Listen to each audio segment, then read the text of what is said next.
মৰমৰ ছাত্ৰ ছাত্ৰীসকল, আশা কৰোঁ তোমালোক সকলোৱে ভালে আছা। ছাত্ৰ ছাত্ৰীসকল, মই আজি তোমালোকৰ সৈতে এই ভিডিঅ'টোৰ জৰিয়তে খুব এটা গুৰুত্বপূৰ্ণ টপিকৰ ওপৰত আলোচনা কৰিব ওলাইছোঁ। আজিৰ ভিডিঅ'ৰ আমাৰ আলোচনা কৰিব লগা টপিকটো হ'ল ইতিবাচক বা ধনাত্মক আৰু নীতিবাচক বা ঋণাত্মক অৰ্থনীতি, অৰ্থাৎ যাক আমি positive economics and normative economics বুলি কওঁ। সেই পজিটিভ ইকনমিক্স আৰু নৰ্মেটিভ ইকনমিক্সনো কি, বা ইতিবাচক অৰ্থনীতি মানে কি আৰু নীতিবাচক বা ঋণাত্মক অৰ্থনীতি মানে কি, সেই বিষয়সমূহৰ ওপৰত আলোচনা কৰিব ওলাইছোঁ। ছাত্ৰ ছাত্ৰীসকল, তোমালোকে ইতিমধ্যে জানি থোৱা উচিত যে অৰ্থবিজ্ঞানক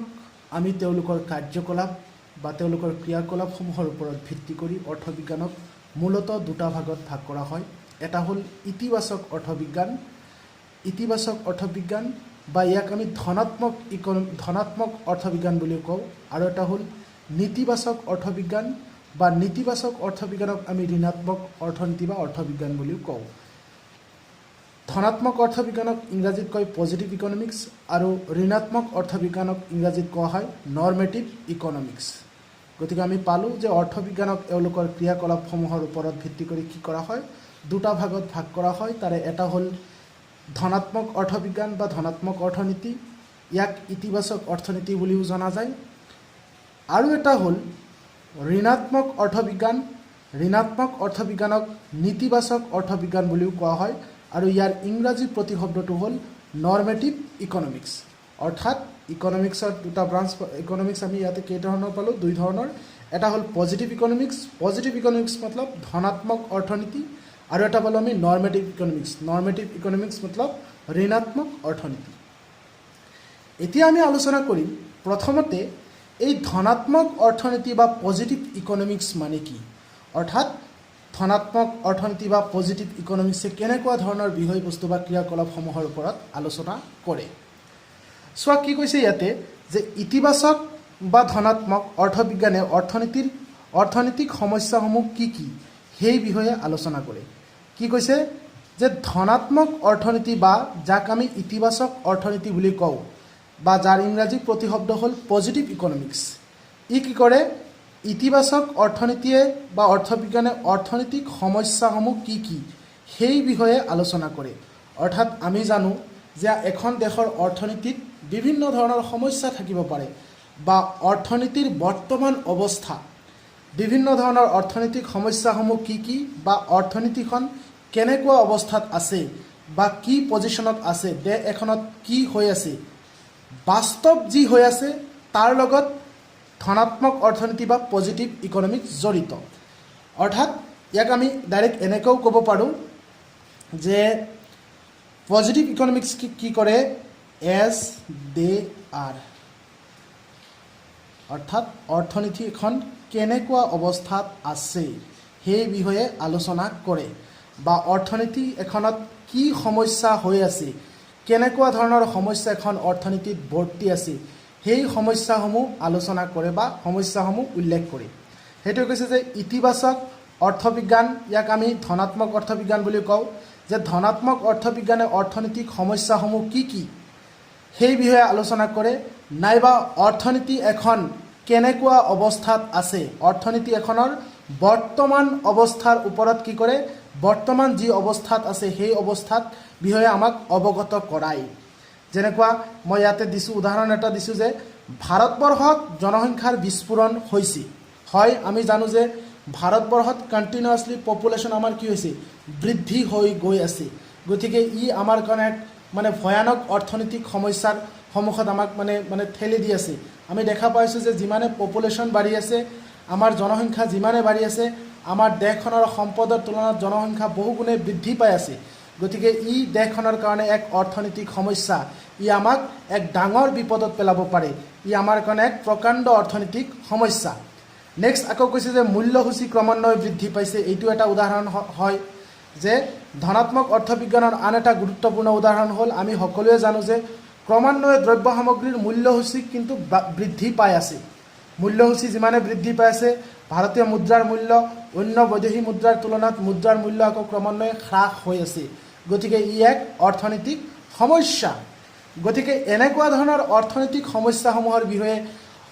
কি কৰে ধনাত্মক বা ইতিবাচক অৰ্থবিজ্ঞানে আলোচনা কৰে আৰু এইবিলাক কি হৈছে যে এজ দে আৰ এইবিলাক একদম আমাৰ চকুৰ আগত দেখা দিয়া সমস্যা এইবিলাক বাস্তৱ সমস্যা আমি এইবিলাক সদায় মানে প্ৰত্যক্ষ কৰি আছোঁ যে এইবিলাক আমাৰ জীৱনলৈ বা অৰ্থনীতিখনত বা দেশখনত ডাঙৰ সমস্যা কঢ়িয়াই আনি আছে গতিকে ধনাত্মক অৰ্থবিজ্ঞানে এই সমস্যাসমূহৰ বিষয়ে আলোচনা কৰে সেইটোৱে কৈছে যে ইতিবাচক বা ধনাত্মক অৰ্থবিজ্ঞানে অৰ্থনৈতিক সমস্যাসমূহ কি কি সেই বিষয়ে আলোচনা কৰে অৰ্থাৎ ই কি কৰে বিভিন্ন ধৰণৰ অৰ্থনৈতিক সমস্যাসমূহ দেখুৱাই দিয়ে আমাক যে যেনেকৈ ইয়াত উদাহৰণ দিছোঁ ভাৰতবৰ্ষত জনসংখ্যাৰ বিস্ফোৰণ হৈছে ই এটা অৰ্থনৈতিক গুৰুত্বপূৰ্ণ এটা সমস্যা মূল্যসূচী ক্ৰমান্বয়ে বাঢ়ি গৈ আছে ইও এটা অৰ্থনীতিৰ গুৰুত্বপূৰ্ণ সমস্যা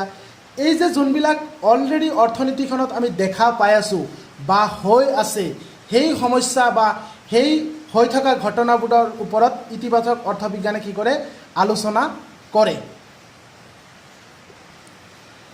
নেক্সট আমি আলোচনা কৰিম নীতিবাচক বা ঋণাত্মক অৰ্থবিজ্ঞান মানে কি অৰ্থাৎ নৰ্মেটিভ ইকনমিক্স মানে কি পজিটিভ ইকনমিক্স আমি ইতিমধ্যে আলোচনা কৰিলোঁ এতিয়া অৰ্থনীতিৰ আন যোনটো ব্ৰাঞ্চ সেইটো হ'ল আমাৰ পজিটিভ ইকনমিক্স বা নৰ্মেটিভ ইকনমিক্স এই পজিটিভ ইকনমিক্স নহয় নৰ্মেটিভ ইকনমিক্স যাক আমি ইংৰাজীত নৰ্মেটিভ ইকনমিক্স কওঁ আৰু যাৰ অসমীয়া প্ৰতিশব্দ হ'ল নীতিবাচক অৰ্থবিজ্ঞান বা ধনাত্মক অৰ্থবিজ্ঞান এই নীতিবাচক বা ধনাত্মক অৰ্থবিজ্ঞান কি ইয়াতে কি কৈছে চোৱা যে নীতিবাচক অৰ্থবিজ্ঞানে অৰ্থনৈতিক সমস্যাসমূহ কেনেধৰণে সমাধান কৰা উচিত বা অৰ্থনীতি এখন কেনে হোৱা উচিত সেই বিষয়ে কি কৰে আলোচনা কৰে প্ৰথমতে আমি পাই আহিলোঁ ধনাত্মক অৰ্থবিজ্ঞানে কি কৰে অৰ্থনীতিৰ সমস্যাসমূহ কি কি বা অৰ্থনীতি এখনত বাস্তৱত কি হৈ আছে সেই বিষয়ে আলোচনা কৰে আনহাতে ঋণাত্মক অৰ্থবিজ্ঞান বা নীতিবাচক অৰ্থবিজ্ঞানে কি কৰে অৰ্থনীতিত যিসমূহ সমস্যা দেখা দি আছে সেই অৰ্থনৈতিক সমস্যাসমূহ কেনেধৰণে সমাধান কৰা উচিত বা অৰ্থনীতি এখন কেনেকুৱা হোৱা উচিত সেই বিষয়ে আলোচনা কৰে যে আমি আগতে যেনেকৈ পাই আহিলোঁ যে ধনাত্মক অৰ্থবিজ্ঞানত পাই আহিলোঁ যে ভাৰতবৰ্ষত ক্ৰমান্বয়ে জনসংখ্যাৰ বৃদ্ধি হৈ আছে এইটো আছিল আমাৰ ধনাত্মক অৰ্থনীতি বা ধনাত্মক অৰ্থনীতিৰ আলোচনামূলক বিষয় কিন্তু এইটো যেতিয়া ঋণাত্মক অৰ্থনীতি আলোচনা কৰিব কেনেকুৱা ধৰণে আলোচনা কৰিব যে কৈছে যে ঋণাত্মক অৰ্থনীতি কি কৰে অৰ্থনৈতিক সমস্যাসমূহ কেনেধৰণে সমাধান কৰা উচিত নাইবা অৰ্থনীতি এখন কেনেকুৱা হোৱা উচিত সেই বিষয়ে আলোচনা কৰে যেনে উদাহৰণ দিয়া হৈছে যে ভাৰতবৰ্ষত জনসংখ্যাৰ নিয়ন্ত্ৰণ হ'ব লাগে বা নিয়ন্ত্ৰণ কৰিব লাগে পপুলেশ্যন ক্ৰমান্বয়ে বৃদ্ধি পাই আছে আৰু ই আমাৰ কাৰণে এক প্ৰকাণ্ড অৰ্থনৈতিক সমস্যা এইটো আমি চবেই অৱগত মূল্যসূচী বৃদ্ধি হৈ আছে মতলব ইনফ্লেশ্যন হৈ আছে ইও এটা আমাৰ কাৰণে অৰ্থনৈতিক সমস্যা ই আমাক অৰ্থনীতিক কি কৰি আছে দুৰ্বল কৰি আছে গতিকে এই সমস্যাসমূহ কেনেধৰণে সমাধান কৰিব পাৰি বা ইয়াৰ কি অল্টাৰনেটিভ উপায় আছে কি কৰিলে এই সমস্যাসমূহ নাথাকিব আৰু অৰ্থনীতি এখন প্ৰকৃততে কেনেকুৱা হোৱা উচিত সেই বিষয়ে ঋণাত্মক অৰ্থবিজ্ঞান বা নীতিবাচক অৰ্থবিজ্ঞান নাইবা যাক আমি নৰ্মেটিভ ইকনমিক্স কওঁ সেই নৰ্মেটিভ ইকনমিক্সে আলোচনা কৰে ইয়াতে কৈছে চোৱা যে নীতিবাচক অৰ্থবিজ্ঞানে অৰ্থনৈতিক সমস্যাসমূহ কেনেদৰে সমাধান কৰা উচিত বা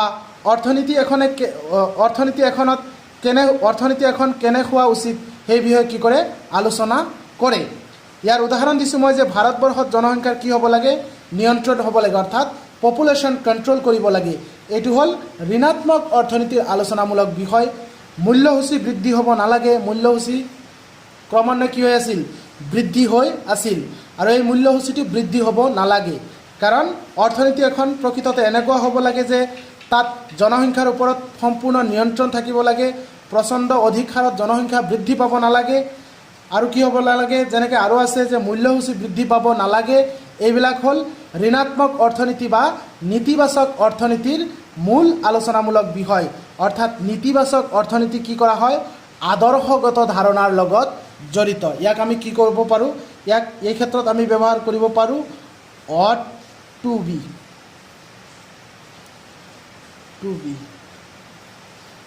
কি হ'ব লাগে বা কি হোৱা উচিত প্ৰথমটোত পাইছিলোঁ আমি এজ দে আৰ ধনাত্মক অৰ্থনীতিত পাইছিলোঁ অৰ্থনীতিয়ে বিভিন্ন সমস্যাসমূহ কেনেকুৱা বা কি অৰ্থনৈতিক সমস্যা বা অৰ্থনীতি এখন কেনেকুৱা হৈ আছে কেনে অৱস্থাত আছে সেই বিষয়ে আলোচনা কৰিছিল ধনাত্মক অৰ্থনীতি বা পজিটিভ ইকনমিক্সে কিন্তু নৰ্মেটিভ ইকনমিক্সে কি কৰে যে অৰ্থনীতিৰ যে বিভিন্ন সমস্যা আছে এই সমস্যাবিলাক কেনেধৰণে সমাধান কৰা উচিত আৰু লগতে অৰ্থনীতি এখন কেনেকুৱা হোৱা উচিত সেই বিষয়ে কোনে আলোচনা কৰে ঋণাত্মক অৰ্থনীতি বা নৰ্মেটিভ ইকনমিক্স ছাত্ৰ ছাত্ৰীসকল আমি ইতিমধ্যে ধনাত্মক অৰ্থনীতিৰ ওপৰত আলোচনা কৰিলোঁ লগতে ঋণাত্মক অৰ্থনীতিৰ ওপৰতো আলোচনা কৰি আহিলোঁ এই ধনাত্মক অৰ্থনীতি আৰু ঋণাত্মক অৰ্থনীতিৰ যি আমি আলোচনা কৰিলোঁ সেই আলোচনাৰ পৰা এতিয়া আমি এই ধনাত্মক অৰ্থনীতি আৰু ঋণাত্মক অৰ্থনীতিৰ মাজৰ কেইটামান পাৰ্থক্য আলোচনা কৰিম আৰু যিখিনি পাৰ্থক্য আমি বা আলোচনা কৰিবলগীয়া বিষয়খিনি আমি ইতিমধ্যে দুইটাৰ ডিফাইনেশ্যন বা সংজ্ঞাত ইতিমধ্যে পাই আহিছোঁ কি কৈছে চোৱা প্ৰথম ডিফাৰেন্সটো দিছে যে ধনাত্মক অৰ্থনীতি এখনে দেশখনত কি হৈ আছে তাক আলোচনা কৰে অৰ্থাৎ অলৰেডি দেশ এখন বা অৰ্থনীতি এখনত কি হৈ আছে এজ দে আৰ অৰ্থাৎ অৰ্থনীতি এখন কেনেকুৱা অৱস্থাত আছে সেই বিষয়ে আলোচনা কৰে আনহাতে ঋণাত্মক অৰ্থনীতি এখনে দেশখনত কি হোৱা উচিত সেই বিষয়ে আলোচনা কৰে পজিটিভ ইকনমিক্সে কি কৰে দেশখনত কি হৈ আছে যেনেকুৱা পপুলেশ্যন বৃদ্ধি হৈ আছিল সেই বিষয়ে সেইটো আলোচনা কৰিছিল কোনে পজিটিভ ইকনমিক্স বা ধনাত্মক অৰ্থনীতিয়ে আনহাতে ঋণাত্মক অৰ্থনীতিয়ে কি কৰে দেশ এখনত কি হোৱা উচিত বা দেশখন কেনেকুৱা হোৱা উচিত দেশখনৰ অৰ্থনৈতিক অৱস্থা কেনেকুৱা হোৱা উচিত সেই বিষয়ে ঋণাত্মক অৰ্থনীতি বা নৰ্মেটিভ ইকনমিক্সে আলোচনা কৰে নেক্সট কৈছে যে আমাক যে ধনাত্মক অৰ্থনীতি দেশখনৰ প্ৰকৃত ঘটনাৰ লগত জড়িত ধনাত্মক অৰ্থনীতি কিহৰ লগত জড়িত দেশখনৰ প্ৰকৃত ঘটনা মানে কেনেকুৱা ঘটনা যেনেকুৱা প্ৰকৃত ঘটনাবিলাক পালোঁ আমি যে জনসংখ্যাৰ বিস্ফোৰণ হৈ আছে মূল্যসূচী বৃদ্ধি হৈ আছে এইবিলাক হ'ল প্ৰকৃত ঘটনা অলৰেডি এইবিলাক ঘটনা অৰ্থনীতিখনত মানে হৈ আছে বা এক্সিষ্ট হৈ আছে অলৰেডি এইবিলাক সমস্যা অৰ্থনীতিখনত আমি দেখা পাই আছোঁ গতিকে এইবিলাক হ'ল অৰ্থনীতিখনৰ প্ৰকৃত ঘটনা গতিকে ধনাত্মক অৰ্থনীতি কি কৰে প্ৰকৃত ঘটনাৰ লগত জড়িত আনহাতে ঋণাত্মক অৰ্থনীতি আদৰ্শগত ধাৰণাৰ লগত জড়িত অৰ্থাৎ ই আইডিয়েলিষ্টিক ভিউৰ লগত জড়িত আদৰ্শগত ধাৰণা কেনেকুৱা যে আদৰ্শগত ধাৰণা হ'ল জনসংখ্যাৰ বিস্ফোৰণ হ'ব নালাগে জনসংখ্যা নিয়ন্ত্ৰণ কৰিব লাগে মূল্যসূচী বৃদ্ধি পাব নালাগে মূল্যসূচী কেনেকৈ কণ্ট্ৰল কৰিব লাগে তাৰ ওপৰত বিভিন্ন পলিচি চৰকাৰেই হওক বা বিভিন্ন অনুষ্ঠান প্ৰতিষ্ঠানে ইয়াৰ ওপৰত বিভিন্ন ধৰণৰ পলিচি গ্ৰহণ কৰিব লাগে এইবিলাক হ'ল আদৰ্শগত ধাৰণা আৰু এই ঋণাত্মক অৰ্থনীতি আদৰ্শগত ধাৰণাৰ লগত জড়িত নেক্সট 3 নম্বৰ কৈছে যে আমাক ঋণাত্মক অৰ্থনীতিয়ে ধনাত্মক অৰ্থনীতিয়ে অৰ্থনীতিৰ ওপৰত কোনো ধৰণৰ মন্তব্য নিদিয়ে ই কেৱল কি কৰে অৰ্থনীতিৰ ওপৰত কোনো মন্তব্য নিদিয়ে অকল অৰ্থনীতিখন কেনেকুৱা হৈ আছে বা অৰ্থনীতিখনৰ বিভিন্ন সমস্যাসমূহ কি সেই সমস্যাসমূহ দেখুৱাই দিয়ে বা অৰ্থনীতিখনৰ বাস্তৱ প্ৰতিচ্ছবিটোহে আমাৰ আগত দাঙি ধৰে ই অৰ্থনীতি সেই বাস্তৱ প্ৰতিচ্ছবিত থকা সমস্যাসমূহ সমাধানৰ ওপৰত কোনো মন্তব্য নিদিয়ে ই কেৱল কি কৰে আমাক সমস্যাসমূহ দেখুৱাই দিয়ে আনহাতে ঋণাত্মক অৰ্থনীতিয়ে কি কৰে দেশখনৰ অৰ্থনীতিৰ ওপৰত মন্তব্য দিয়ে কিয় মন্তব্য দিয়ে এই যে আমি পালোঁ অৰ্থনৈতিক সমস্যা হ'ল জনসংখ্যা বৃদ্ধি হৈ আছে আনহাতে অৰ্থনৈতিক এইটো এটা সমস্যা আৰু ইয়াক এই জনসংখ্যাৰ নিয়ন্ত্ৰণ কেনেকৈ ৰোধ কৰিব পাৰোঁ ইয়াৰ ওপৰত আলোচনা কৰে কোনে ঋণাত্মক অৰ্থনীতিয়ে গতিকে সেইটোৱে কৈছে যে ঋণাত্মক অৰ্থনীতিয়ে দেশখনৰ অৰ্থনীতিৰ ওপৰত কি কৰে মন্তব্য দিয়ে কেনেকুৱা মন্তব্য বোলে জনসংখ্যা ৰোধ কৰিব লাগে জনসংখ্যা ৰোধ কৰাৰ কাৰণে চৰকাৰে বিভিন্ন ধৰণৰ পলিচি হাতত ল'ব লাগে বিভিন্ন ধৰণৰ নিয়মাৱলী বাধ্যতামূলক কৰি দিব লাগে তেতিয়াহে জনসংখ্যা ৰোধ হ'ব গতিকে সেইটোৱে কৈছে যে ঋণাত্মক অৰ্থনীতি দেশখনৰ অৰ্থনীতিৰ ওপৰত মন্তব্য দিয়ে নেক্সট 4 নম্বৰত কি কৰিছোঁ আমি যে ধনাত্মক অৰ্থনীতিৰ উদাহৰণ হ'ল ভাৰতবৰ্ষত জনসংখ্যাৰ বিস্ফোৰণ হৈছে হয় আমি এইটো কথা সকলোৱে জ্ঞাত যে ভাৰতবৰ্ষত পপুলেশ্যন বাঢ়িছে এইটো হ'ল ধনাত্মক অৰ্থনীতিৰ আলোচনামূলক বিষয় আনহাতে ঋণাত্মক অৰ্থনীতিৰ আলোচনামূলক বিষয়সমূহ কেনেকুৱা ভাৰতবৰ্ষত জনসংখ্যাৰ কি কৰিব লাগে বিস্ফোৰণ বা কণ্ট্ৰল কৰি জনসংখ্যাৰ যে বিস্ফোৰণ হৈ আছে সেই জনসংখ্যাৰ কি কৰিব লাগে নিয়ন্ত্ৰণ কৰিব লাগে অৰ্থাৎ পপুলেশ্যন কণ্ট্ৰল ভাৰতবৰ্ষত কৰিব লাগে এইবিলাক হ'ল ঋণাত্মক অৰ্থনীতিৰ মূল আলোচনামূলক বিষয় গতিকে মই আশা কৰিছোঁ তোমালোক সকলোৱে ধনাত্মক অৰ্থনীতি কি, ঋণাত্মক অৰ্থনীতি কি, ধনাত্মক অৰ্থনীতি আৰু ঋণাত্মক অৰ্থনীতিৰ পাৰ্থক্যবিলাক অতি সহজতে বুজিব পাৰিছা। চ' আজিৰ কাৰণে মই মোৰ ভিডিঅ'টো ইমানতে সামৰিব ওলাইছোঁ। ধন্যবাদ।